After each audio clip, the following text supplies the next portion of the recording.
m'appelle Héloïse Luzzati, je suis violoncelliste de formation et je suis la fondatrice d'une association qui s'appelle Elle Women Composers et dont la mission est de rendre visibles les œuvres des compositrices.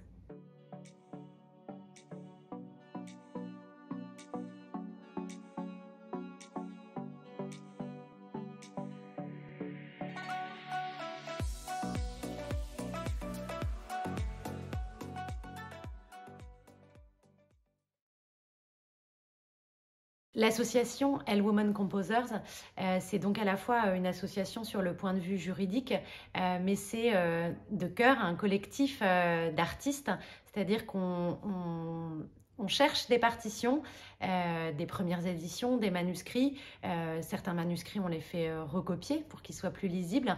Et l'idée, c'est de remettre en circulation donc, des œuvres de compositrices, mais pas parce qu'elles ont été composées par des femmes, juste parce que c'est des chefs-d'œuvre qui ont été évincés de l'histoire de la musique.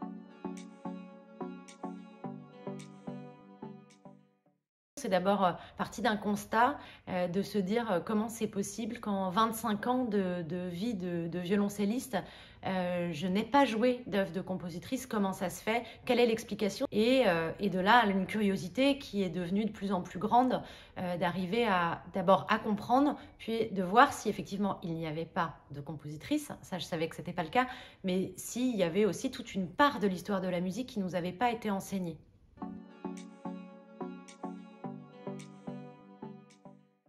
On est principalement axé sur le 19 et le 20e siècle parce que les archives, entre guillemets, des 19 et 20e siècle sont plus accessibles forcément.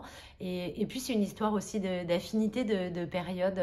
En tant que musicienne, je pense que je suis naturellement plus attirée par cette période, on va dire, de romantique et post-romantique, et puis bien sûr de la musique du XXe siècle jusqu'à aujourd'hui.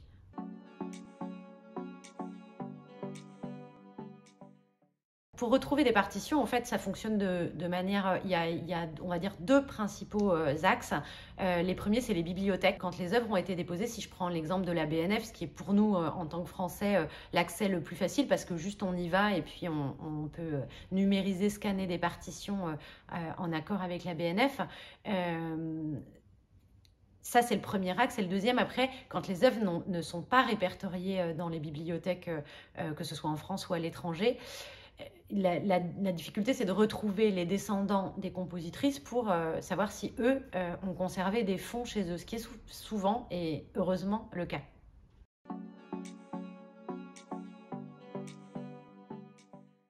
Il est difficile d'avoir une raison qui expliquerait de manière unilatérale la disparition des compositrices dans l'histoire de la musique. Si je prends mon histoire de la musique que j'ai sur mon bureau depuis que je suis adolescente, jeune étudiante, il n'y a pas de compositrices dedans. C'est-à-dire qu'en fait, elles n'ont pas été recensées dans les dictionnaires, dans les encyclopédies de la musique.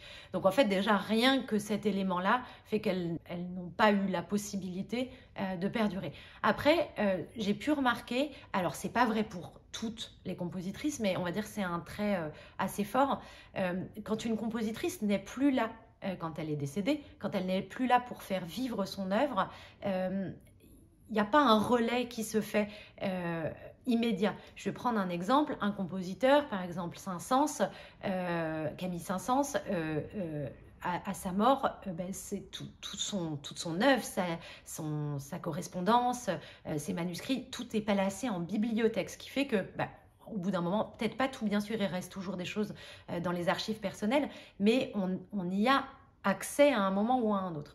Dans le cas des compositrices, même si elles ont eu du succès de leur vivant, et j'aime prendre l'exemple d'une compositrice qui s'appelle Louise Farinck, qui avait énormément de reconnaissance de son vivant, sa musique était jouée, sa musique était éditée.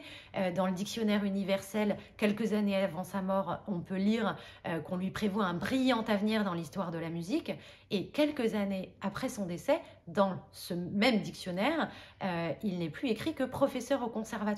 Donc en quelques années, elle n'était plus que professeure, elle n'était plus compositrice. Et c'est comme ça qu'elles disparaissent en fait de l'histoire de la musique, très simplement.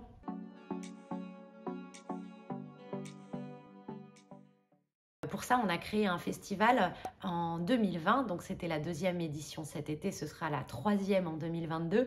Un festival pour pouvoir les programmer au moins une fois. Donc il y a le festival d'une part et d'autre part on a créé une chaîne de vidéos en 2020 également qui s'appelle La Boîte à Pépites. C'est une chaîne de vidéos avec laquelle on a produit donc on a commencé en 2020 et jusqu'à aujourd'hui il y a une 60aine de vidéos sur la chaîne. L'idée c'est de créer des formats très variés qui vont du documentaire de 5 minutes à des courtes captations, à un calendrier de l'Avent numérique qui ressemble à un festival digital, plein de formats différents pour faire découvrir ces vies de compositrices et les œuvres aussi bien entendu à un public le plus large possible. Ça ne s'adresse pas qu'à des gens ultra spécialistes de la musique, au contraire. Et l'étape suivante de ces vidéos effectivement était d'aller un peu plus loin et avec la création d'un label discographique qui sort donc là ces prochains mois avec un premier triple disque qui sortira en avril, le 22 avril, à la fois en physique et en digital, qui sera consacré à la compositrice Charlotte Sohi.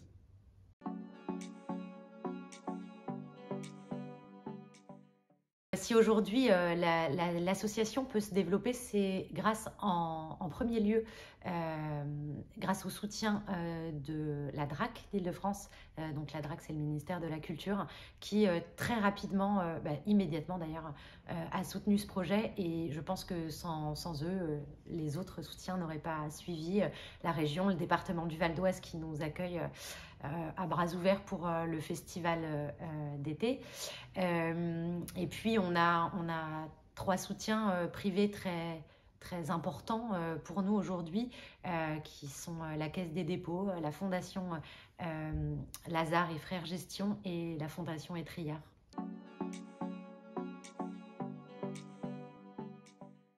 Il y a une institution en France, qui est d'ailleurs en France et en Italie, s'appelle Bruzane, qui fait de la recherche sur la musique romantique française. Et ils font un travail absolument incroyable. C'est un modèle, ouais, pour moi, le travail qu'ils font.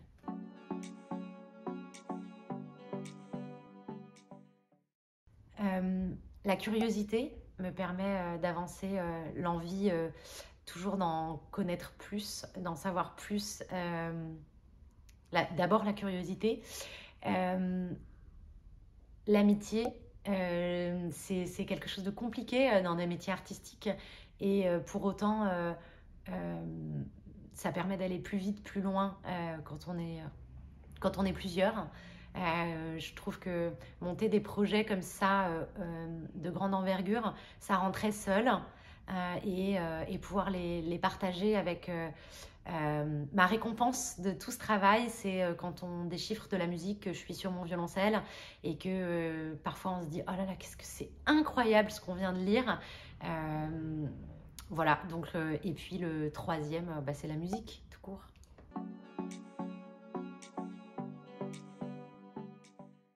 Donc il y a cette date au Théâtre des Champs-Élysées le 8 mars 2022 où on pourra retrouver pléthore de merveilleux artistes. C'est un concert qui est consacré à des compositrices françaises. Beaucoup des œuvres qui sont données dans ce concert sont très rares, n'ont pour certaines probablement jamais été redonnées en concert depuis la mort de la compositrice. Il y aura Philippe Jarouski, Elsa Dreissig et Stéphane Degout pour les chanteurs, le Quatuor Modigliani, le trio Wanderer, Célia Oneto Ben Saïd, Xavier Phillips, Lauriane Corneille, une création d'une compositrice toute jeune, contemporaine qui s'appelle Lise Borel, qui a écrit tout un cycle de mélodies sur des poèmes de la poétesse Alicia Gallienne. Voilà, en gros, dans les grandes lignes. J'en oublie, hein, on est plein.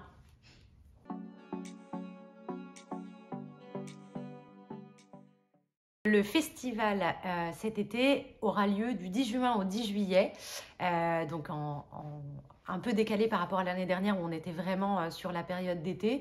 Dans les sites principaux où aura lieu le festival cet été, il y aura l'abbaye de Royaumont, le domaine de Villarceau, l'abbaye de Maubuisson.